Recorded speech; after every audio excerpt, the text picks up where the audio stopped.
Good afternoon, and thanks for joining my channel. I have a real important topic, and that's the mark of the beast. And this is from Bible Gateway, and it says, "Let no man might that no man might buy or sell, save he that the mark of the name of the beast is the number of his name."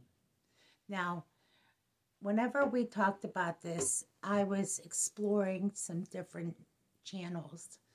And I usually stick to a certain couple channels that are pretty legitimate and they're pre tribulation. But there was a post tribulation post that I posted, and you can look at it in my feed. I get kind of, I don't really want to go down that road because they have a whole different theology altogether. But what I did find interesting is their understanding, and I don't agree with it, but so what? I mean, that's their opinion. But whenever the time comes that this mark will be available to the public, which it already is in an extent. I've heard this on posts before that there are people who have either been beta tested or already have the mark, like the mark being the chip, not like a mark, not like a stamp or anything like that. So, what I wanted to say was, I guess to me is I did not think we would still be here. I thought we would be gone by now. And the topic of the conversation is, how long do we have here? And how do we know when the Lord is coming? Well, I don't know how long we're going to be here because no one knows that answer. That's one thing. So what do you do with your time? You occupy, you make things, you do things, you stay busy.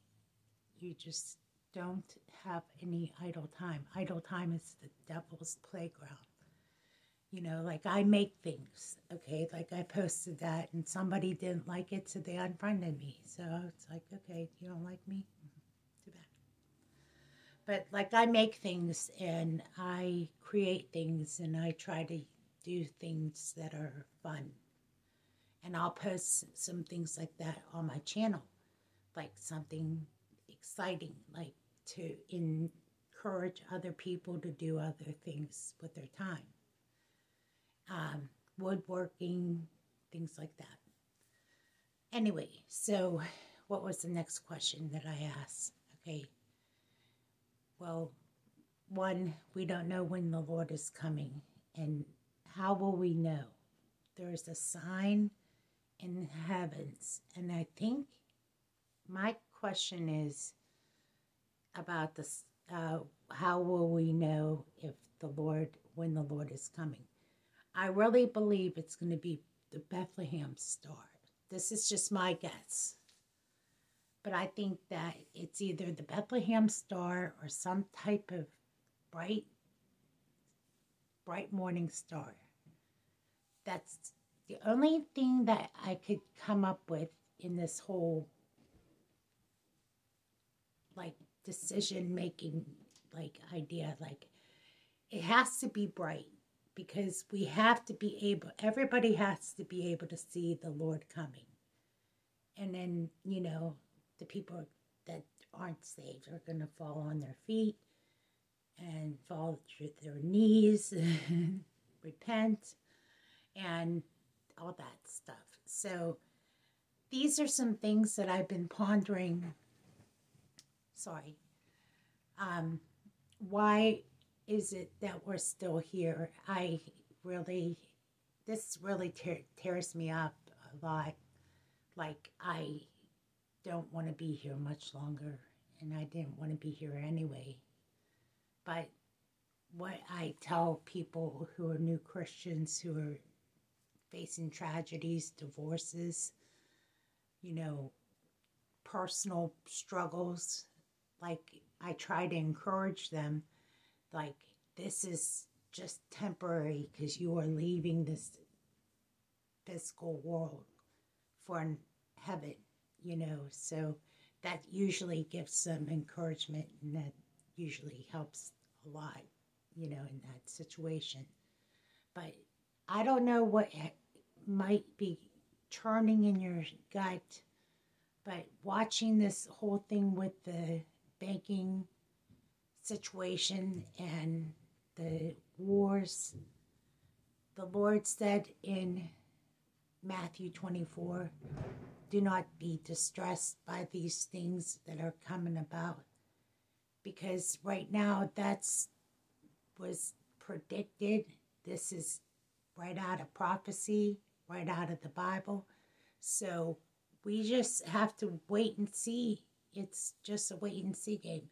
By the way, there is a watch period, and it begins tonight.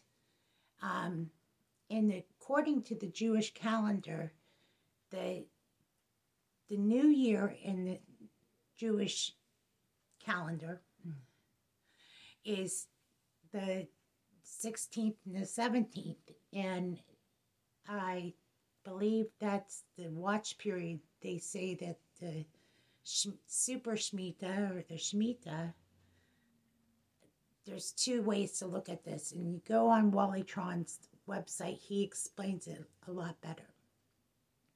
So this is a watch period too, so I forgot to mention that, and I didn't want to forget. Okay, that's it for me. Have a nice day. God bless.